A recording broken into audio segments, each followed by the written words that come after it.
तो गंगा जी के मन में यह भाव प्रकट हो गया कि मैं संसार के लोगों का उद्धार करती हूं, मैं संसार के लोगों का उद्धार कर रही हूं, मैं संसार के लोगों का कल्याण कर रही हूं। पर शिव जी ने देखा कि गंगा भीतर से थोड़ा सा अभिमान लेकर आ गई है, थोड़ा एक रत्ती का भी अहंकार यदि आपके अंदर है तो वो बर्बाद कर, वो नष्ट करने वाला, काया का, माया का, वैभव का, सत्ता का, कुर्सी का, पद का, प्रतिष्ठा का, यश का, यह अभिमान हमें बर्बाद कर दे। शिव जी के परम भक्त बनने वाले को सबसे पहली चीज चाहिए कि अपने भीतर के अहंकार को समाप्त कर। कामदेव ने क्या कह दिया था? किसकी समाधि तोड़ने की बात करते हो? शिव की। वो मेरा साड़ू भाई है, मेरा रिश्तेदार है, मैं रति का पति हूं तो वो सती का पति है, ससुर भी उसको नहीं गिनता। ये शब्द थे कामदेव जी के। कामदेव जी कह रहे हैं कि स्वयं दक्ष प्रजापति भी नहीं गिनता। देखो, एक बोलने का तरीका होता है कि दक्ष प्रजापति भी नहीं गिनते, तो उसमें एक समर्पण हो गया, सम्मान हो गया। पर जब शब्द आया कि दक्ष प्रजापति भी नहीं गिनता, तो वो शब्द अहंकार का है। ते और ता दोनों में अंतर है। कामदेव ने कहा कि मेरा ससुर दक्ष प्रजापति भी शिव को नहीं गिनता, ये अहंकार के शब्द हो। ता और ते दोनों में। तुम कहते हो कि उसकी समाधि तोड़ना है, अब उनकी और उसकी, उनकी में समर्पण है और उसकी में अहंकार। उसकी समाधि तोड़ना है, देवताओं से कहा वो तो मेरी चुटकी का खेल है, एक क्षण में मैं शिव की समाधि को तोड़ दूंगा, एक क्षण में शिव की समाधि तोड़ दूंगा। और महाराज अहंकार रखकर कामदेव गए, और जो कामदेव जी अहंकार रखकर गए और तीक्ष्ण तीक्ष्ण बाण छोड़ते रहे, शिव की समाधि को नहीं तोड़ पाए। तो गुरुजी, हमने तो कथा में सुना है कि कामदेव भस्म हो गया, शिव जी का नेत्र खुल गया, समाधि टूट गई। जिन्होंने शिव महापुराण की कथा को नहीं सुना, जिन्होंने शिव महापुराण की कथा को नहीं पढ़ा, जिन्होंने स्कंद पुराण के काशी खंड को, अवंतिका खंड को, रेवा खंड को नहीं पढ़ा, वो इस तरह की बात करते हैं कि शिव जी की समाधि को कामदेव ने तोड़ दिया। वो ये बात करते हैं, पर सत्य बात क्या है? शिव जी नेत्र बंद कर बैठे हुए थे, समाधि में लीन थे, और उनकी धर्म पत्नी मां सती उनके हृदय में आकर बैठ गई और कहा, प्रभु, ए नाथ, ए प्रभु, मेरे पिता के अभिमान में मैं खुद जलकर भस्म हो गई, आज एक कृपा करिए, मेरी बहन का पति आपके सामने खड़ा है, रिश्तेदारी निभा दीजिए, थोड़ा सा सम्मान कर दीजिए। और शिव जी अपनी नेत्र को खोल लिए, और जो नेत्र खोले तो कामदेव को लगा कि मैंने समाधि तोड़ दी, पर भगवान शंकर ने रिश्तेदारी निभाकर कामदेव को समाप्त कर दिया। रिश्तेदारी बनाना और रिश्तेदारी निभाना दोनों में अंतर। बनाना सरल है, निभाना कठिन है। रिश्तेदारी बनाने में टाइम नहीं लगता है। तुम हमारी बहन बन जाओ, तुम हमारे भाई बन जाओ, तुम हमारे काका बन जाओ, तुम्हारी काकी बन जाओ, तुम मामा बन जाओ, तुम फूफा बन जाओ, तुम हमारे दोस्त बन जाओ, तुम ये बन जाओ, तुम। रिश्तेदार बनना बहुत सरल काम है, पर रिश्तेदार बनकर अंतिम क्षण तक निभाना ये बहुत कठिन काम है। दुनिया का सबसे कठिन काम रिश्तेदार बनकर। रिश्तेदार संसार के बनते हैं, ये सब छूटने वाले होते हैं। और जब एक रिश्तेदार मेरा विश्वनाथ तुम्हारा बन जाता है तो फिर वो छूटता नहीं है, वो अंतिम क्षण तक वो रिश्तेदार है। और वो रिश्तेदार जब विश्वनाथ स्वयं बन गए, शिव स्वयं बन गए, तो फिर तुम्हें नहीं निभाना है, अब उसको निभाना। वो नाता, वो कुटुंब, वो कबीला, संसार का जो रिश्ता है वो छोटा है, परमात्मा का जो रिश्ता है वो बड़ा है। और वो रिश्ता अगर एक बार जुड़ गया तो तुम्हारी जिंदगी के जितने टेंशन है वो सारे टेंशन देवादिदेव महादेव के हो जाएंगे। और तुम आनंदी खंड में ये कथा चल रही है, आपने वर्णन किया था, यह कथा केदार खंड के अंदर हो रही है। काशी के केदार गौरी जी का मंदिर है। विश्वनाथ जी की इस परिधि में केदार गौरी का मंदिर एक ऐसा मंदिर है जिसके लिए स्कंद पुराण में, काशी खंड में लिखा है कि जब केदार गौरी के मंदिर के अंदर हम 7 कदम चल लेते हैं तो 7 जन्म के अश्वमेध यज्ञ का फल एक ही क्षण में प्राप्त हो जाता है, एक क्षण में प्राप्त हो जाता है। और जिस केदार खंड में कथा चल रही है, जिस केदार खंड में कथा चल रही है काशी के विश्वनाथ जी की कृपा से, केदार गौरी के उस केदार खंड में जो कथा चल रही है, उसके लिए कहा गया कि व्यक्ति के जीवन के जो संचित पाप होते हैं, संचित पाप, कितना सुंदर वृत्तांत है। एक राहगीर काशी आया, पूरी काशी में भ्रमण किया। कितने लोग हैं जो काशी में भ्रमण करते हैं, घूमते हैं, कभी घर से बाहर निकलते हो, रोड पे चलते हो, ठीक है, ठीक है, रखिए। हम नहीं निकलते इसलिए हम आपसे पूछ रहे हैं, हम नहीं निकलते। आपको मालूम होगा बाबा जी, शायद कहने में मुझसे गलती हो जाए, क्षमा करिएगा। और पूरी दुनिया वालों से, जितने भी मेरे श्रोता हैं, उनसे भी हाथ जोड़कर क्षमा मांगता हूं जो शब्द कहने में। भजन करो, एक जगह बैठो, दर्शन करो, पर तीर्थ में व्यर्थ किसी गली मोहल्ले चौराहे पर ना घूमो। क्या चल रही है? हो सकता है हमारी बात का बुरा लग जाए किसी को। क्यों? ये केदार खंड की कथा कर रही है, केदार गौरी के मंदिर का प्रमाण कर रहा है। एक राहगीर आ गया, बहुत भक्ति वाला था, बहुत भजन वाला था, पर काशी में आने के बाद जिन गलियों में जाता था उन गलियों में ही कुछ ना कुछ बुराई ढूंढ लेता था। इतना कीचड़ पड़ा है, क्या देखा जा रहा है? विश्वनाथ जी की भूमि है, गंदी हो रही है, कचरा पड़ा है, पानी पड़ा है, रास्ते में कीचड़ हो रहा है, ये विश्वनाथ जी की भूमि है। तुम किसको कहना है? किसको बोल रहे हो? विश्वनाथ जी को? विश्वनाथ जी को? विश्वनाथ जी की भूमि है, इतना कचरा हो रहा है, विश्वनाथ जी की भूमि है, ऐसा हो रहा है, विश्वनाथ जी की भूमि है, ऐसा हो रहा है। लोग ब्रज जाते हैं, ब्रज की दर्शन करते हैं, गिरिराज जी की परिक्रमा करते हैं, राधा जी की बरसाने की परिक्रमा करते हैं, ब्रज की परिक्रमा करते हैं। और कई लोग कहते हैं कि हमने परिक्रमा में देखा इतनी गंदगी थी, वहां ऐसा पड़ा था, वहां वैसा पड़ा था। अरे भाई, एक बार स्कंद पुराण को, काशी खंड को उठाकर पढ़िएगा। राहगीर की कथा कहती है, वो राहगीर आया था तप करने के लिए, आया था भजन करने के लिए, आया था काशी मंत्र जाप करने के लिए, पर वो स्थिर ना रहकर यहाँ वहाँ भ्रमण करा, और भ्रमण करने में उसने सब चीजों में गलत देखा। अंत में उसके शरीर में एक रोग हो गया, एक रोग, वो शरीर एक रोग से ग्रसित हो गया। और रोग भी ऐसा था कि वो रोग साधारण नहीं था, उसका शरीर पूरा गलने लगा, पूरा शरीर। आप तो विश्वनाथ की धरा पर रहते हो तो आपको ये कथा याद होगी। केदारखंड में जो रहते हैं उनको इसमें स्मरण होगा, याद होगा। शरीर में ऐसा रोग हो गया कि वो शरीर का पूरा शरीर धीरे धीरे गलने लगा, और गलने लगा तो वो नीचे की ओर गिरने लगा। बड़ा दुखी। एक दिन गुहार करने लगा विश्वनाथ जी से, गंगा का स्नान कर कर। मैंने तो सुना था गंगा तरण तारण है, मैंने तो सुना था कि गंगा मुक्ति दे देती है, मैंने तो सुना था कि विश्वनाथ सबके संकट हर लेते हैं, दुख हर लेते हैं, कष्ट हर लेते हैं, इसलिए मैंने ये सुना था। पर मैं तो आज शरीर से ग्रसित हो गया, शरीर से आज बीमारी से ग्रसित हो गया। ये क्यों, किस लिए? तभी एक संत निकल कर जा रहे थे गंगा स्नान कर कर, जो अपनी कुटिया से कभी बाहर नहीं निकलते थे। संत, साधु, सन्यासी, तपस्वी, साधक, उपासक, एक अच्छा शिव का भक्त जिस जगह पर रहता है, अगर काशी में आया है तो उसको दर्शन करना है, दर्शन करके सीधे अपने कक्ष में जाना है, फिर भजन में लग जाना है, फिर किसी दर्शन करने जाना है, सीधे कक्ष में जाना है, भजन में लग जाना है। वो इधर उधर भ्रमण करने के लिए नहीं जाता, घूमने के लिए नहीं जाता। हम भी नहीं निकलते बाबा जी, चंदन भैया, निकलना नहीं होता। हम ब्रज भी जाते हैं, बरसाना की परिक्रमा करते हैं, गोवर्धननाथ जी की परिक्रमा करते हैं, वृंदावन की परिक्रमा करते हैं, मथुरा की परिक्रमा करते हैं, गोकुल की परिक्रमा कर लेते हैं, नंदगांव की परिक्रमा कर लेते हैं, परंतु हम परिक्रमा करिए अपने कक्ष में, कक्ष से हम बाहर नहीं ज्यादा घूमना।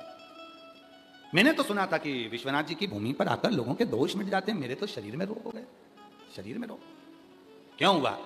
गंगा का स्नान कर कर एक संत निकल कर आ रहे थे, हाथ में उनके एक छोटी सी बाल्टी थी, बाल्टी में गंगा का जल था, हाथ में एक टेढ़ी आड़ी सी छड़ी थी, बाल खुले थे महाराज, गले में एक रुद्राक्ष पड़ा हुआ था लाल धागे में, और तन पर एक लंगोट थी। उसने, राहगीर ने रोक लिया महाराज को, तुम रोज गंगा नहाते हो? संत ने कहा नहीं। तुम रोज गंगा नहीं नहाते? नहीं। परंतु मैं तो 15 दिन से देख रहा हूं कि तुम रोज गंगा नहाने के लिए आते हो और गंगा नहा के जाते हो, और तुम झूठ बोल रहे हो काशी में रहकर। कहा मैं गंगा नहीं नहाता, मैं तो माँ की गोद में निवेदन करने के लिए आता। नहाना किसको कहते हैं आपको मालूम है?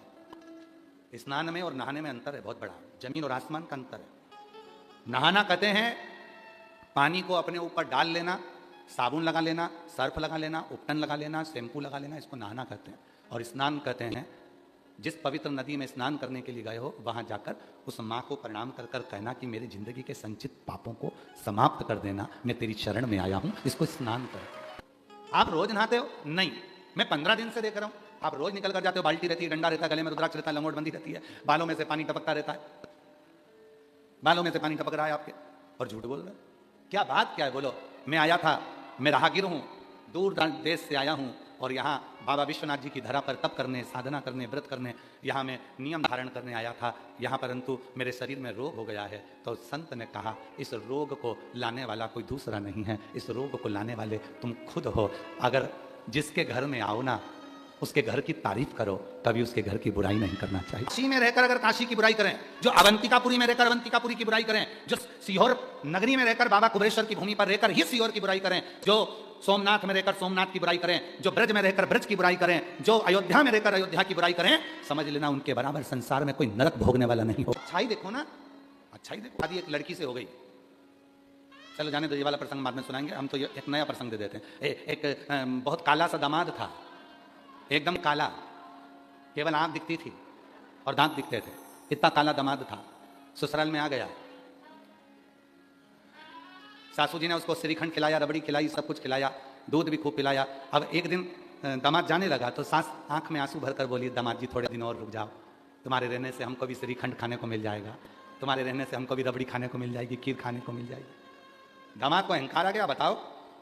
सास तो पूछा, मेरे चक्कर में कैसे श्रीखंड खाने को मिल जाएगा, खीर खाने को मिल जाएगी, दूध पीने को मिल जाएगा, दही खाने को मिल जाएगा। कहा, दामाद जी मेरी भैंस का छोरा हुआ था पाड़ा, वो मर गया, पर जब से तुम ससुराल आए हो तुम्हें देखकर भैंस दूध अच्छा दे रही है। सास का दामाद कितना भी काला था, पर उसने उसमें भी तो गुण देखा ना, अब गुण तो नहीं देखा। अब दूसरे वाले प्रसंग पे जाओ। एक पति की पत्नी बड़ी काली थी, बहुत काली, बहुत काली, पूरा स्वरूप उसका श्याम था, काली थी। वो हमेशा अपनी पत्नी को यमुना कहकर पुकारता था। एक दिन बहुत दुखी हुआ तो किसी ज्योतिष आचार्य के पास पहुंचा और ज्योतिष आचार्य से कहा कि मैं तकलीफ में हूं। तो उसने कह दिया कि तुम्हें 7.5 चल रहा है। 7.5? हाँ, 7.5 शनि लगा है। उसने सुनते से ही ज्योतिष आचार्य से कहा कि मुझे 7.5 कभी नहीं लग सकता, क्योंकि मेरी पत्नी का नाम यमुना है और वो शनि महाराज की बहन है, तो मुझे कैसे लग सकता? वो शनि महाराज की बहन है, उसका भी वर्ण काला है, श्याम है, मैं उसको यमुना कहकर पुकारता हूं। अच्छा ही देखी। तो शनि ने भी हाथ जोड़ लिए कि इसका कुछ नहीं बिगाड़ सकता, क्योंकि इसकी धर्म पत्नी का नाम यमुना है और श्याम वर्ण है इसका। कि कोई काला है तो उसको काला कहा जाए? अरे भाई जरा स्मरण तो करो, राहु केतु शनि मंगल 4 ग्रह ऐसे होते हैं जो क्रूर ग्रह हैं। उन क्रूर ग्रह ने भी हाथ जोड़े हैं। अगर किसी के शरीर पर काला तिल होता है, किसी के शरीर पर काला स्वरूप होता है, कोई अगर श्याम वर्ण का होता है, तो मंगल शनि राहु और केतु उसके ऊपर कभी चढ़ते ही नहीं है, क्योंकि उसको यम और शनि की बहन का स्वरूप माना जाता है। स्त्री के उल्टे हाथ में अगर काला तिल है तो वो श्रेष्ठ माना जाता है। पुरुष के सीधे हाथ में काला तिल है वो श्रेष्ठ माना जाता है, उसकी श्रेष्ठता हो, उसको श्रेष्ठ माना जाता है। सब अपने अपने हाथ देखने में लग गए, किसी वाले कम थोड़ी ना हो, पक्के ही हो तुम भी है। बोल बम का नारा है। तो यहाँ हमें बुरा नहीं देखना, हमें तो अच्छा देखना है। सर्व है, सब में अच्छा देखिए, सब में श्रेष्ठ देखिए। तो वो जो राहगीर था, उस राहगीर को संत जो निकल कर जा रहे थे, उन संत ने कहा, भाई ये अगर बीमारी लगी है, रोग लगा है, तो इसके हकदार तुम खुद हो, कोई दूसरा नहीं। इसके हकदार तुम खुद हो, कोई दूसरा नहीं। तो इसका हकदार नहीं है। मैंने क्या गलती करी? तुमने एक गलती करी। क्या करने आए थे काशी में? भजन करने। क्या करने आए थे काशी में? साधना करने। क्या करने आए थे काशी में? शिव विश्वनाथ जी का भजन दर्शन करने के लिए। क्या कर रहे हो? फिर वही वाली बात आ गई। आए थे भजन करने के लिए, हम आए थे स्मरण करने के लिए, हम आए थे मंत्र जाप करने के लिए, हम आए थे नाम जाप करने के लिए, और खो गए। हाँ, काशी वालों से निवेदन है, ये कथा जो काशी के निवासी हैं उनके लिए नहीं है। जो काशी के निवासी हैं उनको तो बाहर निकलना पड़ेगा, जो काशी के निवासी हैं उनको तो बाजार जाना पड़ेगा, जो काशी के निवासी हैं उनको तो अपना कर्म करना पड़ेगा, जो काशी के निवासी हैं उनको तो काशी में जाकर काम करना पड़ेगा। और तुम जो काशी के निवासी हैं वो किसी काशी के निवासी नहीं, ये पूर्व में शंकर भगवान के फैमिली मेंबर हैं, ये शिव के फैमिली मेंबर हैं। वरना तुम और काशी में रह लो, मुश्किल है, फालतू की बात। सब शिव जी के रिश्तेदार हो पुराने, जितने काशी के निवासी बैठे हुए हैं सब देवादित्य महादेव के रिश्तेदार हैं, सब जितने भी हैं। और उसमें कोई भेद नहीं है, कोई कहे कि हम ब्राह्मण, हम क्षत्रिय, हम वैश्य, हम शूद्र, ना ना ना ना, सब जितने काशी के वासी हैं, काशी में रहने वाला, झाड़ू लगाने वाला, काशी में ड्यूटी करने वाला, काशी में पुलिस प्रशासन में रहकर सर्विस करने वाला, नौकरी करने वाला। जरा विचार करना, नौकरी तो तेरी उत्तर प्रदेश के किसी दूसरे जिले में लग जाती, काशी में लगी है, मतलब तू शंकर जी का, विश्वनाथ जी का पुराना रिश्तेदार है, इसलिए तुझे यहां बुलाया गया। एक नियम चलता है, आप लोगों को एक नियम चलता है, जब जो मंत्री बैठता है, जो राजा बैठता है, जो मुख्यमंत्री बैठता है, जो राजा बैठता है, वो अपने जिले में अपने खास आदमी को रखता है। तो यहां विश्वनाथ जी सब कुछ है, तो तुम सब खास हो, इसलिए तुम्हें यहां रखा, तुम सब खास। अच्छा, तुम्हें अकड़ तो बहुत रहती होगी कि हम विश्वनाथ वाले, हम विश्वनाथ वाले। और होना भी चाहिए जी। अगर अकड़ करो, थोड़ा सा अहंकार करो, तो करना अपने विश्वनाथ पर। क्या देखा तुमने? हमसे ज़्यादा भिड़ना मिड़ना मती, और फालतू की बात हमसे करना मती। हम तो विश्वनाथ वाले हैं। मणिकर्णिका की इतनी सी भी राख उठा लेंगे और विश्वनाथ का नाम लेके ऐसे फेंक दूंगी ना तो दिखेगी नहीं। हमसे मत भिड़ना तू, हम विश्वनाथ वाले। अकड़ करो, अहंकार रखो, पर विश्वनाथ का रखना कि हम उसके साथ हैं, वो हमारे साथ। राहगीर ने कहा कि मेरे शरीर का जो कष्ट है, ये कष्ट क्यों? तुम्हारा है। तुम आए थे बाहर से, यहाँ कितने दिन के लिए आए हो? कहा चतुर्मास करने के लिए, 4 महीने के लिए। और चतुर्मास करने आए हो तो भजन करो। अब यहाँ कौन तुम नाली, गटर, पानी, कचरा, धूल, मिट्टी देख रहे हो? कई लोग मंदिर में दर्शन करने जाते हैं तो वहाँ पर भी देखते हैं कि कितनी धूल जम रही है, कितना गंदा हो रहा है, ऐसा हो रहा है, वैसा। ना ना, तुम शिव के शिव तुम्हारे, शंभु। तुम शिव के शिव तुम्हारे। तुम तो केवल शिव का दर्शन करो, केवल शिव का दर्शन, केवल शिव का दर्शन, बाकी का कुछ। चतुर्वेदी जी आप भी बोले, बाबा जी भी बोले थे कि केसरी जी भी बोले कि भाई आओ गुरु जी दर्शन करने के लिए अपन यहाँ चलते हैं। वहाँ हमने कहा चलेंगे, और ट्रैफिक बहुत है, सावन का महीना है, भक्त लोग ज़्यादा हैं, कहाँ अपन जा पाए।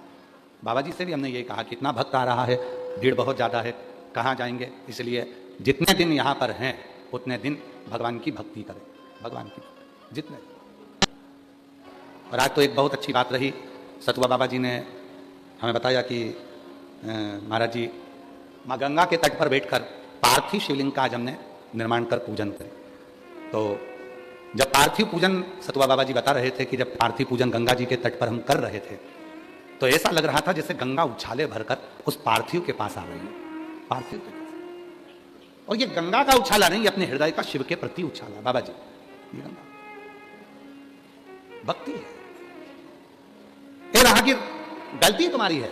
राहगीर ने कहा मुझसे गलती हो गई जो मैंने काशी में आकर बहुत सारी कुछ नाली, गटर, गंदगी को देखा। मुझे तो भक्ति करना था, भजन करना, भजन करना। काशी में आओ तो अच्छी अच्छी मॉल को देखो, शॉपिंग मॉल, अच्छी साड़ियों की दुकान देखो, सोने की दुकान देखो, हीरे की दुकान देखो, चांदी सोना की दुकान देखो। चंदन जी, काशी में आओ तो चांदी सोना की दुकान देखो, शॉपिंग मॉल देखो, हीरे की दुकान देखो, बनारसी साड़ियों की दुकान देखो, चाय की दुकान देखो, कचौड़ा की दुकान देखो, सब देखो। पर काशी में आने के बाद ये विचार मत लाना कि ये अच्छा कि वो बुरा, ये गंदा, वो ऐसा, वो वैसा।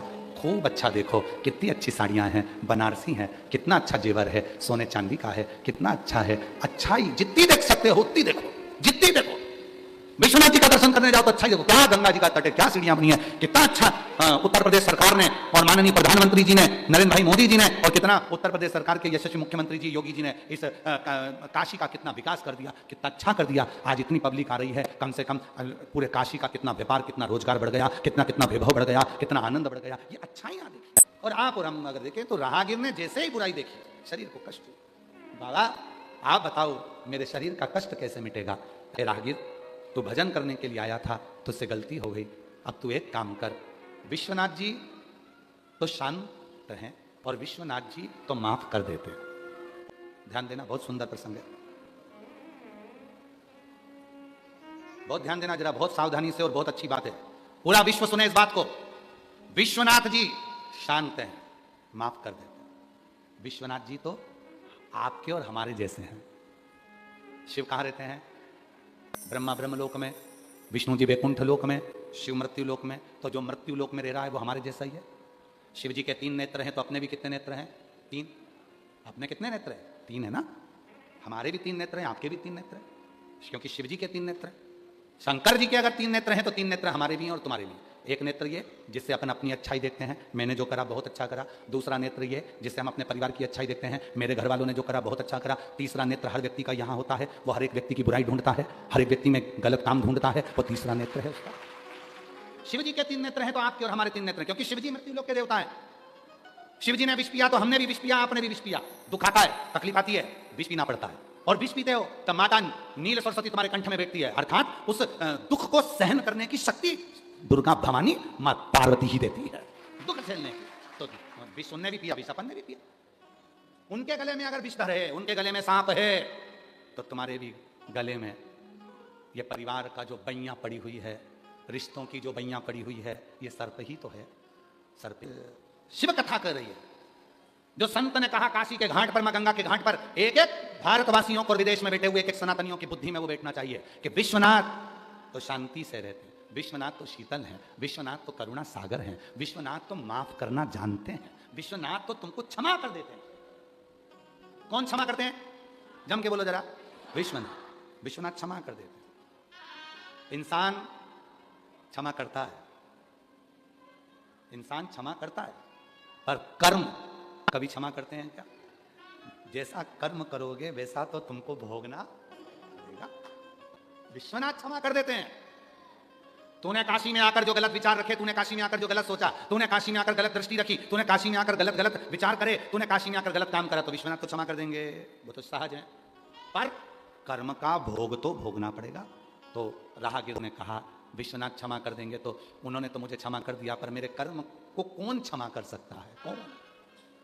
मेरे कर्म को कौन क्षमा करेगा? उसका नाम बताओ, मैं वहां जाऊंगा। राहगीर से कहा अगर कर्म की क्षमा मांगना है तो विश्वनाथ जी की धरा केदार खंड में पहुंच जाओ। केदार खंड में केदार गौरी का मंदिर है, उस केदार गौरी के मंदिर में जैसे ही पांव रखोगे तुम्हारे कर्म का भोग तुम्हें नहीं भोगना पड़ेगा, छूट जाओ। केदार गौरी के मंदिर में जाओ, कर्म का भोग अगर नहीं भोगना है तो काशी में अगर आओ तो केदार गौरी के मंदिर में जाकर केवल पांव ही रखोगे, दर्शन ही करोगे, तो तुम्हें कर्म का दंड नहीं भोगना पड़ेगा। कर्म बोल गौरी केदारेश्वर महादेव की। उसने कहा तो मैं केदार गौरी मंदिर चले जाऊं? जा। राहगीर गंगा का स्नान कर कर केदार गौरी के मंदिर की ओर बढ़ा। जैसे जैसे बढ़ रहा था वैसे वैसे शरीर ठीक होता जा रहा था, और जैसे ही मंदिर में प्रवेश करा, वहां का जल लेकर जो आचमन करा, पूरा शरीर ठीक हो गया। कर्म का भोग भोगना, कर्म भोग से वो मुक्त हो गया। कर्म। अब सोचो काशी क्या है, और तो भी हम लोग भटके, तो भी स्मरण ना रहे।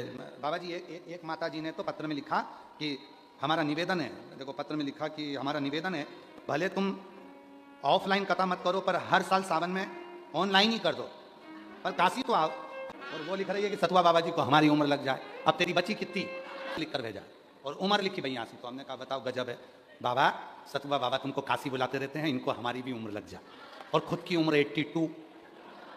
अब हम हिसाब जुड़वाए, अभी सोचो 82 से कितनी बची है। पर प्रेम है बाबा जी आपके प्रति, स्नेह है कि ऐसी ही अविरल गंगा काशी में बहती रहे, ये सबके हृदय का।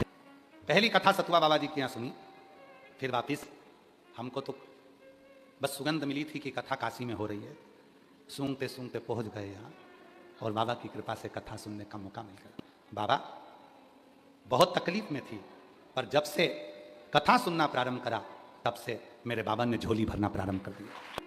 मेरे सतुआ बाबा जी हमारे भी हैं जी, हाँ पत्र में लिखा उन्होंने, मेरे सतुआ बाबा जी हमारे भी हैं। तो मेरे सतुआ बाबा जी कथा करवाए डोमरी में, जो हम लोगों का सौभाग्य था। सतुआ बाबा जी ऐसे ही शिव की कृपा से कि दिव्य आयोजन काशी में होते रहें और बाबा की कथा हम सब सुनते रहें। इंसान माफ कर देता है पर कर्म माफ नहीं करते, कर्म माफ नहीं करते, श्रेष्ठ कर्म कर। विश्वनाथ माफ कर देते हैं, पर अपने कर्मों की माफी मांगना है तो गौरी केदार के मंदिर में जाइए, प्रणाम करिए, नमन करिए, और सुख उसका फल खाली नहीं खाता। किसी को पानी पिलाया, किसी का मुख झूठा कराया, ये एक कथा है जिसने कभी अपने दरवाजे पर किसी को पानी नहीं पिलाया था। यही काशी की कथा है बाबा जी। स्कंद पुराण काशी खंड, बाबा जी सब लोग लिख के भेजते हैं, आप उसमें पढ़ेंगे तो लिख के भेजते हैं। अब की बार गुरु जी ने पूरी स्कंद पुराण का काशी खंड ही बचा है। स्कंद पुराण काशी खंड की कथा कहती है, इसी काशी की बात है। एक व्यक्ति ने कभी किसी का मुख झूठा नहीं कराया, कभी किसी को पानी नहीं पिलाया। बहुत भगत आते काशी में, कभी उसने अपने दरवाजे पर, अपने ओटले पर भी किसी को बैठने नहीं दिया, अपने ओटले पर किसी को बैठने नहीं दिया, अपनी भूमि पर। अरे भगवान की कृपा है, कौन किसके यहाँ आता है। अगर आज वो तो हम साधुता दें आप सबको कि कहीं कृपा बाबा की हो गई, कौन आता है। इतनी कथाएं होती है काशी वाले, हम आपसे पूछते हैं इतनी कथा काशी में होती है, आप कहीं जाते हो क्या? कहीं जाना नहीं हो पाता, कोई नहीं जा पाता, पर बाबा की कथा, कुबेर भंडारी की कृपा और विश्वनाथ जी की करुणा से आप लोग इस कथा में आए हो। किसी ने अगर अपना दरवाजा खोल दिया, जगह दे दी, बिठा दिया, तो उसमें कृपा तो शिव की है। इसी काशी की कथा है और कपाटेश्वर महादेव की कथा है। कौन कौन गया है काशी में? कपाटेश्वर महादेव, पिशाच मोचन कुंड, कौन कौन गया है? अच्छा, तुम पिशाच मोचन कुंड से पहचान गए ना, ऐसे कपाटेश्वर महादेव से नहीं पहचाने क्या? यही है क्या? है बाजू में ही है तो हर हर महादेव बोले जरा, कपाटेश्वर महादेव की। पिशाच मोचन कुंड, इससे तो पहचान गए ना तुम काशी वाले? ठीक है, अब तुम इस कथा को सुनो जरा, कितनी सुंदर कथा है। वर्णन किया, एक शंकुकर्ण नाम का एक ब्राह्मण था, रोज स्नान करता, रोज स्नान कर कर बाबा कपाटेश्वर का पूजन करता, जल चढ़ाता, स्मरण करता रोज प्रतिदिन।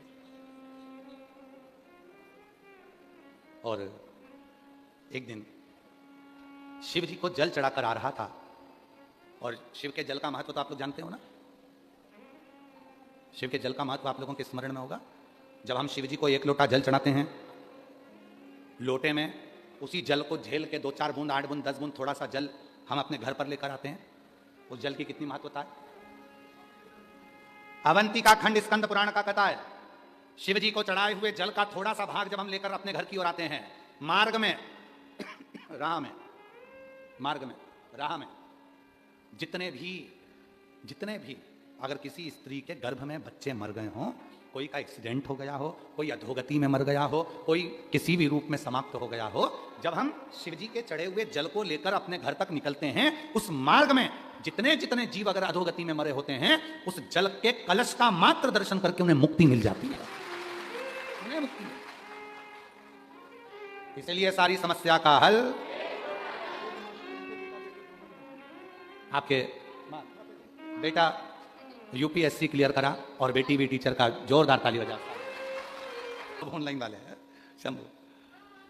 और हम तो यहां से कहें इस व्यासपीठ से, विश्वनाथ जी की धरा से, कुबेरेश्वर बाबा की इस पोथी को नमन कर कर कहते हैं, जितने भी शिव भक्त इस पवित्र कथा को चाहे ऑनलाइन सुन रहे हो, चाहे इस पंडाल में बैठकर, इस ग्राउंड में बैठकर, अंदर बैठकर, बाहर बैठकर, जहां भी सुन रहे हो, विश्वास के साथ कहते हैं 3 महीने में मेरा बाबा तुम्हारी झोली भरेगा और बाबा कृपा जरूर करेगा।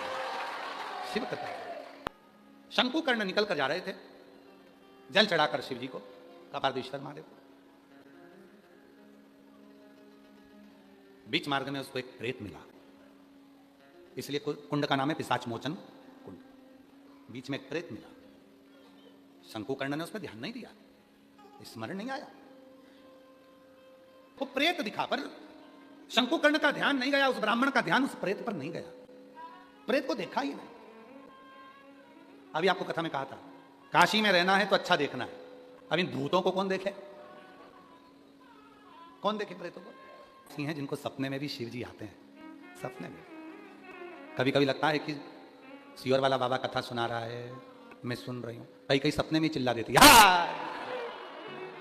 सपने में चिल्ला रही, इतने पति उठ के बैठ जाता है, ए बिमला उठ उठ, क्या हुआ? कहीं नहीं,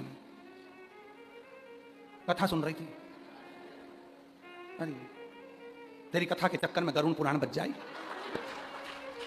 तू चुप, इतनी देर चिल्लाती है। मैंने क्या करा? चिल्ला दी जम के, हर हर महादेव। पत्नी बोली अच्छा हुआ हर हर महादेव चिल्लाई, नहीं तो कल सियोर वाले बाबा जी ने डमरू बजाना बताया था।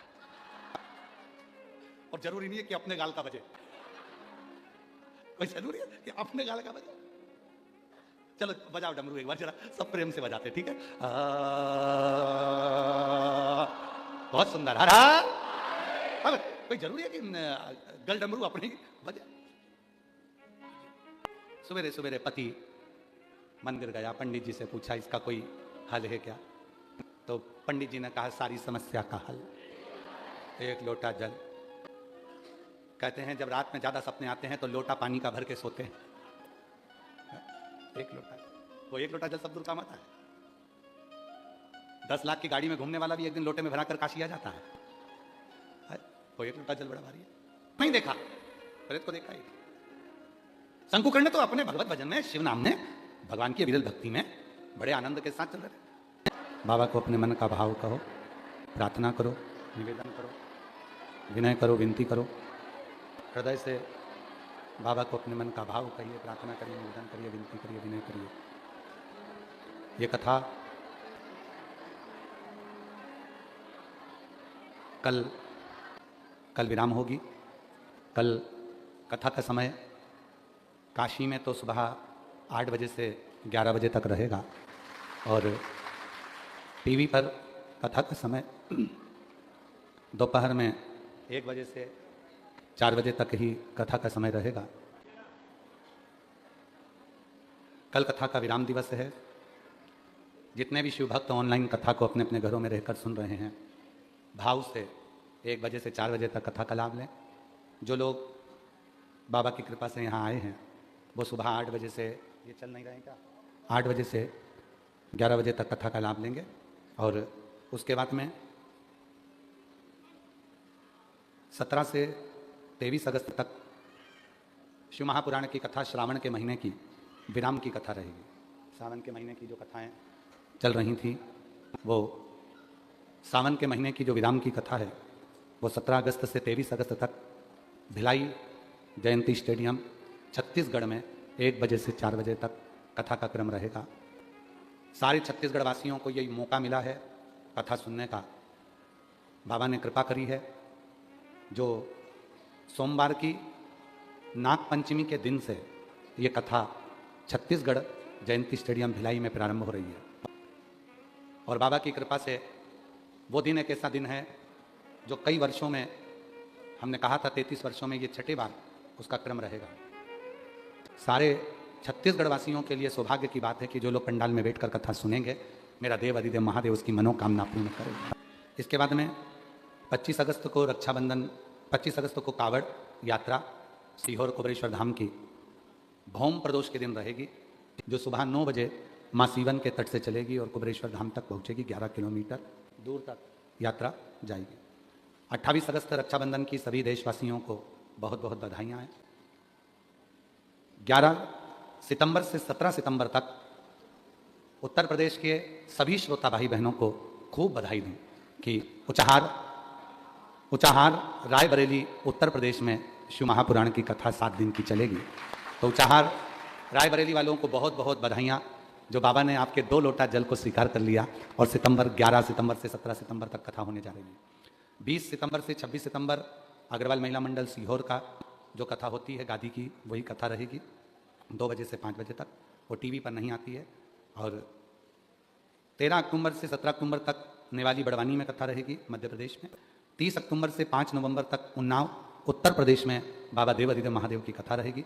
24 फरवरी 2027 से 2 मार्च 2027 तक सिरसा हरियाणा में शिव महापुराण की कथा रहेगी। इनके बीच में भी बहुत सी कथाएं हैं जिसकी लिस्ट अभी हम नहीं बोले हैं, जो समय पर आपको बता दिया जाएगा। भाव से बाबा को अपने मन का बात कहिए, हृदय से प्रार्थना करिए, विनय 5 बार साथ में श्री शिवाय नमस्तुभ्यम बोलेंगे, प्रार्थना करेंगे, विनय करेंगे। त्रिकालदर्शी कैलाशी अविनाशी भगवान शंकर की पवित्र कथा कर रही है, श्री महापुराण की कथा वर्णन कर रही है, शिव तत्व कह रहा है, भगवान शंकर की पवित्र कथा कर रही है, शिव कथा कर रही है, भगवान शंकर का चरित्र कह रहा है, शिव महापुराण की कथा कर रही है। शंकुकर्ण को प्रेत दिखा नहीं, प्रेत नजर नहीं आया शंकुकर्ण को, प्रेत नजर नहीं आया शंकुकर्ण को। वो तो अपनी रोज की जो दिनचर्या थी, रोज बाबा के दर्शन करना, कपालेश्वर महादेव के मंदिर में जाना, जल चढ़ाना, प्रार्थना करना, निवेदन करना, विनय करना। प्रेत को नहीं देखा है, प्रेत को देखा है। शंकुकर्ण ब्राह्मण रोज मंदिर जाते, रोज आते। प्रेत शंकुकर्ण ब्राह्मण को देख रहे थे, पर वो शंकुकर्ण ब्राह्मण प्रेत को नहीं देखा, उन्होंने नहीं देखा। इसी को शिव भक्ति कहते हैं, इसी को शिव की उपासना कहते हैं, इसी को देव अधिदेव महादेव की अविरल भक्ति कहते हैं कि आप शिव का दर्शन करो, आप शिव को भजो। और कौन आपको देख रहा है, कौन आपको फॉलो कर रहा है, कौन आपको देख रहा है, कौन आपके पथ पर चल रहा है, ना चल रहा है, वो उनकी मन। आप तो केवल शिव की भक्ति करो। शंकुकर्ण ब्राह्मण प्रेत को नहीं देख रहा है, पर प्रेत रोज शंकुकर्ण को देख रहा है। आप देखिएगा जरा कितना सुंदर भाव कहा गया। शिव महापुराण की विद्येश्वर संहिता कहती है, जब कोई शिव का भक्त शिव पुराण की कथा को सुनकर जिस मार्ग से निकल कर जाता है, शिव का भक्त शिव को जल चढ़ाकर, चढ़े हुए जल को अपने पात्र में लेकर जिस मार्ग से निकल कर जाता है, विद्येश्वर संहिता कहती है भस्म का तिलक लगाकर, त्रिपुंड लगाकर, गले में रुद्राक्ष पहनकर शिव भक्त जिस मार्ग से निकल कर जाता है, उस मार्ग में चाहे कोई प्रेत की योनि में हो, चाहे कोई पितर की योनि में हो, चाहे कोई आहूत की योनि में हो, चाहे कोई वासुक की योनि में हो, चाहे वो किसी भी योनि में पड़ा हो, मात्र उसके निकल के जाने से ही उसका उद्धार निश्चित हो जाता है, उसका उद्धार हो जाता है निश्चित। वो जिस योनि में पड़ा हुआ है। अरे किसी ने कितना अच्छा लिखा, एक पुस्तिका में हमने पढ़ा था कि भगवान भोलेनाथ जी से एक भगत प्रार्थना करता है, अगर बनाना कुत्ता तो काशी का बना देना, कुत्ता भी बनाना तो काशी का बना देना। तो लिखा नीचे कि कुत्ता भी अगर काशी का बनूंगा, कोई निकल कर जाएगा, उसके पेड़ की मिट्टी को चाट लूंगा, कोई निकल कर जाएगा, अपना खाया हुआ थोड़ा सा प्रसाद पटक जाएगा, उसको चाट लूंगा, तो हो सकता है कि फिर मैं सारी योनियों से छूट जाऊं। अगर स्वान बनाए तो काशी का बना देना। और यदि तो वो एक लाइन माताएं बहुत पहले भजन में गाया करती थी कि हमारा घर भी काशी में बना देते तो क्या होता, हमें भी काशी में बुला लेते तो क्या होता। पहले माताएं बहुत गाया करती थी, बाबा यदि हमारा घर भी काशी में बन जाता तो क्या, ये कृपा नहीं तो क्या। तो विद्येश्वर संहिता शिव महापुराण की कहती है, कोई कथा सुनकर जा रहा है तो भी उद्धार है, कोई शिवजी पे चढ़े हुए जल को लेकर आ रहा है तो भी उद्धार है, तो भी उद्धार। महाराज जी बता रहे थे, श्री कांत मिश्रा जी अर्चक श्री काशी विश्वनाथ मंदिर से, कि बाबा को रात्रि को जो माला पहनाई थी वो माला यहाँ बाबा के भाव से लेकर आ। अब जब काशी से विश्वनाथ जी के मंदिर से अगर फूल की माला चलकर आ रही होगी और वो माला झोले में बैग में जब चलकर आ रही होगी, जिस रास्ते से निकल कर आ रही होगी, उस मार्ग के जितने जितने जीव होंगे उनका तो कल्याण अपने आप हो रहा होगा। शंकुकर्ण ने प्रेत को नहीं देखा, पर प्रेत रोज शंकुकर्ण को देख रहा, रोज प्रतिदिन। और शंकुकर्ण तो अपने वही कपालेश्वर महादेव का स्मरण कर रहे हैं, जल चढ़ा रहे हैं, पूजन कर रहे हैं, अर्चना कर रहे हैं, सेवा कर रहे हैं, उनको कोई मतलब ही नहीं। शिव का जो भक्त होता है वो अपनी सेवा में लग रहता है, उसको कोई मतलब नहीं कौन देख रहा है, कौन मुझे फॉलो कर रहा है, कौन मुझे देख रहा है, कौन नहीं देख रहा है, उसे कोई मतलब नहीं, उसको तो अपनी मस्ती में रहना। अब एक दिन प्रेत ने बीच रास्ते में जाके खड़ा हो गया, जहां से शंकुकर्ण जा रहा है, बीच रास्ते में खड़ा, और बीच रास्ते में जो शंकुकर्ण जा रहे थे उसी मार्ग में वो प्रेत आकर खड़ा हो गया, हाथ जोड़ लिया। शंकुकर्ण ने देखा कोई बैठा है। अब भूत की बात कौन सुन सकता है? आप लोगों में से कोई है जो प्रेत बोलता हो और तुम सुनते हो, भूत बोलता हो और तुम सुनते हो, कहीं का डाकनी पिशाचनी चुड़ैल बोलती हो और तुम सुनते हो? बहुत कठिन है, कोई नहीं सुनता। फिर लिखा स्कंद पुराण के काशी खंड में कि शंकुकर्ण ने प्रेत की वाणी कैसे सुन ली। शंकुकर्ण ने प्रेत की वाणी कैसे सुनी, तो उसका वर्णन आता है स्कंद पुराण का काशी खंड कहता है कि जब मस्तक पर भस्म लगी हो, त्रिपुंड लगा हो, गले में रुद्राक्ष पड़ा हो, मुख में शिव नाम हो और हाथ में शिव का चढ़ा हुआ जल हो, तो प्रेत भूत पिशाच नाग गंधर्व किन्नर सबके दिल की बात अपने दिल में आकर विराजमान हो जाती है, अपने आप वो भीतर प्रवेश कर जाता अपने। और शंकुकर्ण ने कहा प्रेत मैं जान गया तुम्हें मुक्ति चाहिए, तुम कौन हो, अब तुम्हें अपनी वाणी से कहना पड़ेगा। पर प्रेत कैसे बोलता? तो शंकुकर्ण ने जो कपालेश्वर महादेव को जल चढ़ाया था, जो जल लेकर आया था, वही जल प्रेत को छींट दिया। छींटते से ही प्रेत अपने स्वरूप में आ गया। बड़े बड़े दंत थे, बड़े बड़े दंत, शरीर बड़ा विकराल था। और उसने कहा मैं पूर्व समय में इसी काशीपुरी का निवासी था, काशी में ही मेरा निवास था, पर मेरे दरवाजे पर कभी मैंने जिंदगी में किसी को पानी नहीं पिलाया, कभी मैंने भोजन नहीं कराया। मेरी जीजियों, मेरे जीजाओं, मेरी बेटियों, मेरे बेटाओं, मेरे बुजुर्ग माँ बाप, याद रखना शिव महापुराण की विद्येश्वर संहिता में एक बात लिखी है कि शिव के भक्त का मात्र मुख झूठा कराने पर भी हमारे जीवन के सारे दुख समाप्त हो जाते हैं।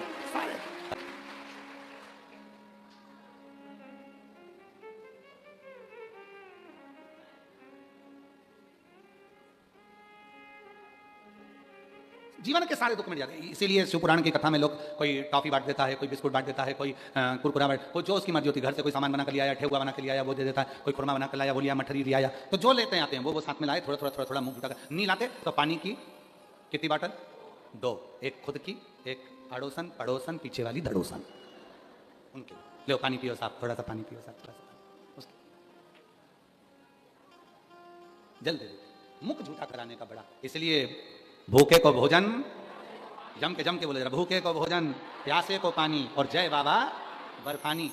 मेरे भोले बाबा की दरवाजे पर कोई भूखा रहे, ये श्रेष्ठ नहीं, ये श्रेष्ठ नहीं। कितना बड़ा वचन है काशी के लिए अन्नपूर्णा माता का। काशी में जो आएगा वो कभी भूखा नहीं रह पाएगा। काशी में आने के बाद अन्नपूर्णा जी कहती हैं कि मेरी जवाबदारी है मैं उसका पेट भरूं। और आप सबको मालूम होगा जगत गुरु शंकराचार्य जी काशी में आके अन्नपूर्णा जी की परीक्षा ले लिए। जगत गुरु शंकराचार्य जी काशी आए और गंगा जी के घाट पर बैठ गए। जगत गुरु शंकराचार्य जी उन्होंने कहा कि मैं भोजन नहीं करूंगा, अन्न भाग ग्रहण नहीं करूंगा। तप में लग गए, शिव की साधना में जगत गुरु शंकराचार्य जी लग गए। भगवान श्री जगत गुरु शंकराचार्य जी ने जब शिव की साधना करी, कुछ नहीं खाया, सुबह शाम होने लगी। अन्नपूर्णा माता ने शिव जी को वचन दिया था कि तुम्हारी काशी में जो आएगा वो भूखा नहीं सोएगा। पर शिव तो शिव थे, अपने भक्त को लेकर आ गए काशी में जगत गुरु शंकराचार्य जी को, और उन्होंने प्रण ले लिया मैं कुछ नहीं खाऊंगा। प्रण अभी हमारे आशीष कहाँ है? ये आशीष हमसे बाबा जी आशीष अभी सोमवार के दिन हमसे कह रहा था हमारा व्रत है, हमेशा व्रत कर लेते। ये भी बोल रहा था विकास महाराज जी हमेशा व्रत कर लेते, कुछ ना खाएंगे। तो हमने कहा काशी में हो डट के खाओ, इतना खाओ कि पेट में दर्द हो जाए। खाओ है ना, खाओ अच्छे से खाओ, डबल के खाओ। क्यों नहीं खाना? अपने बाप के घर में और अपनी मां खिला रही है तो क्या सोचना? हो डबल के खाओ। और बम का नारा है।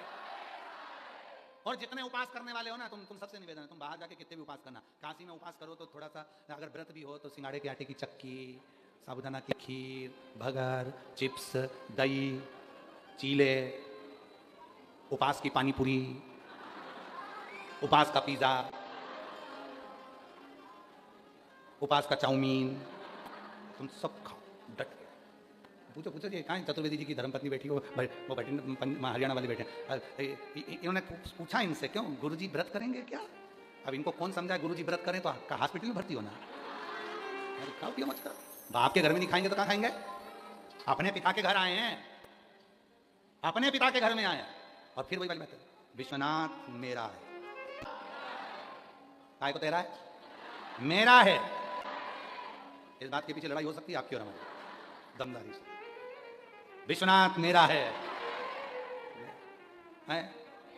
सबके। काय को बचपन में लड़ते थे, मम्मी मेरी है, पापा मेरा है, मेरे माँ बाप है, मेरे मम्मा, मेरा पापा, बचपन में लड़ते थे। तो बस वही लड़ना हमको तुम्हें सिखाना है। अब लड़ो अपने पिता के लिए कि विश्वनाथ मेरा है, बाकी का सब तेरा है। नहीं शिव जी आ गए थे एक बार एक भक्त के घर में। भक्त के घर पर आए, बड़ा भक्त था भगवान शिव जी का। तो भगवान शंकर ने पूछ लिया था घर किसका है? कहा सब आपका ही है। ये बच्चे किसके हैं? सब आपके ही हैं। ये पत्नी किसकी है? सब आपकी है। गाड़ी सब आपकी है, सब आपकी। शिव जी आए थे। फिर भगवान शंकर अंदर गए, एक छोटा सा शिवलिंग रखा था। भक्त से पूछा ये किसका है? भक्त कहने लगा ये मेरा है, बाकी का सब तेरा है, ये मेरा है। जगत गुरु शंकराचार्य जी आए और उन्होंने नियम ले लिया मैं कुछ नहीं खाऊंगा। शिव जी आज अन्नपूर्णा माता को देख रहे थे, बेटे बेटे भगवान शंकर बड़े मुस्कुरा रहे थे। आज ऐसा भक्त मिला है कि भूखा रहेगा, व्रत रखेगा, उपास रखेगा, कुछ ना खाएगा। अब देखूं अन्नपूर्णा। और इतनी देर में तो शाम होने लगी, रात्रि पड़ गई, गंगा का घाट था। मेरे मन अन्नपूर्णा अपने मंदिर से बाहर निकल गई। आज भी काशी के मूल मंदिर में से माता अन्नपूर्णा की स्वर्ण मूर्ति बाहर निकलकर सामने आ जाती है। आज मां अन्नपूर्णा बाहर निकल गई, गंगा के घाट पर पहुंच गई माता अन्नपूर्णा।